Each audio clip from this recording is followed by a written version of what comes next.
goal is to grow more food, better plants, and as many flowers as possible. And every year I do seeds, but not super seriously. And this year, because we're in a pandemic, we're in lockdown, I haven't got unlimited access to Bulleen Art and Garden. And that's our neighbour Rob. I haven't been able to just go and buy seedlings. So this year I've done a much bigger focus on growing my own seeds. With that comes a lot of punnets of seeds, problems with slugs eating my seeds. So today's job is to hunt the slugs, find them, kill them, reseed where they've eaten my seedlings so that the punnets are more full and I'm not wasting space, and then plant more seeds. So the hothouse is pretty full. I've got seeds going inside. Majority of them are flowers at the moment, but this is like a quarter of what we've got to do, what I want to do to grow enough stuff. And it's cheaper. Growing from seed is so much cheaper because a packet of seeds is like $4, whereas a punnet of seedlings is $6. In a punnet, you get 6 plants, maybe more if you're lucky. And in a packet of seeds, you get like 100 seeds. So if you actually take the time to grow them yourself, much cheaper. So that's when you're trying to fill a whole garden, a whole vegetable garden with plants, seeds are the way to go. So on that note, let's go hunt some slugs.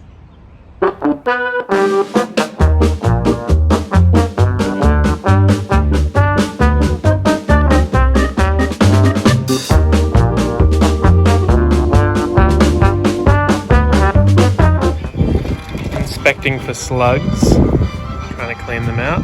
Found how many so far? 20 slugs, and I did this less than a week ago. They're eating all the little seedlings. Delicious treats. Not delicious treats.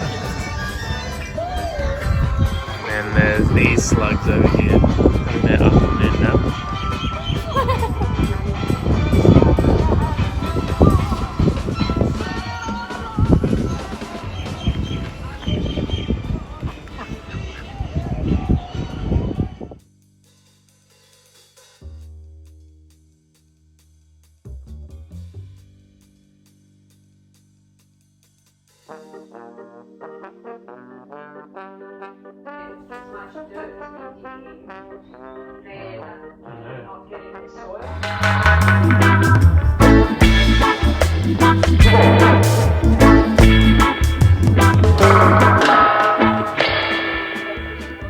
Oh yeah, alright, goodbye.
Why? Want to throw out good bricks? Well, what are we doing with them? Gonna put them in a path so they gotta look nice and clean and be flat. Yeah. And why are we putting them in a path? Because the old path was crummy. It was all like chipped and concrete, and concrete was that thin. Mm-hmm. Now Now get a nice new brick path one day. In amongst all the projects. Yes. It's not very fun. This is Moroccan mint. And then I did a whole heap of cuttings of our berry plants. Ooh, what was that? Bit of our shed. So this is not dead, even though it looks dead. We've got raspberries, lots of raspberries, marionberries, I think, thornless blackberries. Where are they? Here, thornless blackberry, and they're all budding, which is very exciting. So people who want berries, I have got berries for you. In the hothouse, let's open this up. We have got marigolds. All of these are marigolds. Marigolds go really well with tomatoes to bring the bees to your tomatoes to pollinate them. We've got echinacea, or coneflower. They haven't come up yet, which is a shame, but I'm staying hopeful. Dill, Tommy Toe tomatoes, these ones. Salvia, which is a beautiful flower, that's just because I like them. These, I will show you what these are in a second. This is a passion fruit, which I cut from our passion fruit because one of the branches broke. So I did a cutting. That is, God forbid, I've forgotten the name. Hydrangea, there we go. A cutting. Not entirely sure if it's doing well, but the one we cut it from over there is beautiful. Oh, those. Let's have a look at these. These are the plants that I did a cutting from. These have flowered, I kid you not, the entire year. They are beautiful, and they don't really mind if I neglect them and forget to water them. They're just fantastic. So I've tried to do some cuttings.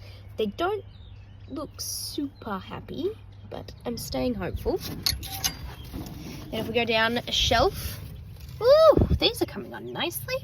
This is now alyssum? Yeah, alyssum. I always say asylum, which is not correct. They're those little white pom-pom flowers, which the bees love. So again, these are to go with the veggies. These are giant zinnias, and in the each of these I've put new seeds because the slugs ate them. But I've got a couple. So these were enormous in our garden last year. We've got kale, tomatoes. What type of tomatoes? Moneymaker tomatoes. So some big ones. We've got more tomatoes and more tomatoes. So I'm really keen on tomatoes, clearly. These are all giant zinnias, all eaten by the slugs, reseeded. This is a lot of calendula, which will go in the medicinal garden. A whole lot of perennial spinach, which I've never grown before. Up the back is sage. I have never had any luck growing sage from seed. Sweet potato. More berries. And what are these? Basil, coriander, silver beet, more kale, parsley.